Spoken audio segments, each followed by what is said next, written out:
урматтуу мусулман бир туугандар, дайым урук туугандар менен катташып жүрөлү. Келиңиздер урматтуу мусулман бир тууган. Пайгамбар саллаллаху алейхи ва салламдын бир хадисин айткым келип турат. Бул хадиске амал кылууду Аллахым баарыбызга насип эткен болсун. Пайгамбар саллаллаху алейхи ва саллам мындай дейт: "Иннал инсана ла ясилур рахима." Бир адам бар дейт Пайгамбар саллаллаху алейхи ва саллам. Дайым урук тууган менен карым катнашта болот. Дайым урук туугандар менен катташып турат. Дайым урук туугандарды зиярат кылып кабар алып турат. "Ва ма бакия мин умрихи илля саласату айям." Бирок дайым урук тууган менен катташып турган адамдын тагдырында Аллах табарак ва таала 3 күндөн кийин өлөт деп жазган эле дейт Пайгамбар саллаллаху алейхи ва саллам. "Фаязидуллаху фи умрихи 30 сана."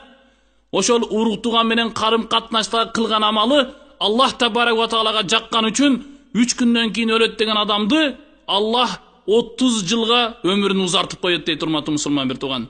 "Ва иннар ражул ла яктау рахима." Бир инсан бар, бир адам бар, ал урук тууган менен катташпайт. Мингени кымбат баалуу машина, акчасы бар, кебир жакыр, кедей бир туугандарынын акчасы жокто, алар менен сүйлөшпөй, алар менен карым катнашты токтотот. "Ва кад бакия мин умрихи 30 сана." Бирок бир тууган менен катташпай койгон адамды Аллах тагдырда бул адам 30 жыл жашайт деп тагдырында жазылган эле дейт Пайгамбар саллаллаху алейхи ва саллам. "Фаянкусуллаху умраху хатта ла ябка минху илля саласату айям." Бирок Аллах табарак ва таала урук тууган менен карым катнашты токтоткону үчүн тагдырында 30 жыл жашайт деген адамды өмүрүнү 3 күнгө кыскартып коет дейт. Урматтуу мусулман бир тууган, эгер өмүрүбүздүн узун болуусун кааласак, дайым бир туугандар менен карым катнашта бекем бололу. Ал эми ким урук туугандар менен карым катнашты токтото турган болсо, Аллах ал инсандын өмүрүн кыскартып коет. Урматтуу мусулман бир тууган, бул далилге жарай турган хадис андай мындай эмес. Бул далилге жарай турган хадис урматтуу мусулман бир туугандар. Пайгамбар саллаллаху алейхи ва саллам өзүнүн хадисинде "Ла ядхулул жанната кати'." Урук тууган менен катташпай койгон адамдар бейишке кирбейт дейт. Урматтуу мусулман бир тууган, бир болбогон жер үчүн же болбосом биз азыр аялыбыздын сөзүнө кирип алып бир туугандар менен карым катнашты токтотуп коюп атабыз. Ошондуктан урматтуу мусулман бир туугандар, дайым бир туугандардан барып зиярат кылып туралы.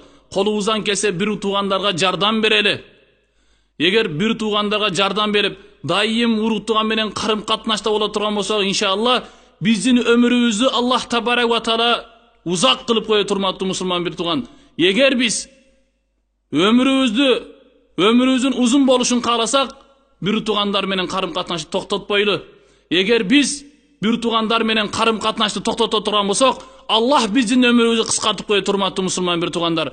Бул хадисти урматтуу мусулман бир тууган сиздерге аманат, ар бир адамга жеткизели. Канча бир туугандар болбогон бир дүйнө үчүн, болбогон бир жер үчүн бир туугандар таарынышып катташпай жүрөт. Сиздерге аманат урматтуу мусулман бир тууган. Бул хадисти жеткириңиз, ар бириңиздердин мойнуңуздарга милдет урматтуу мусулман бир тууган. Аллах табарак ва таала бир туугандар менен бекем катнашта болушту Аллах баарыбызга насип эткен болсун. Ассаламу алейкум ва рахматуллахи ва баракатух.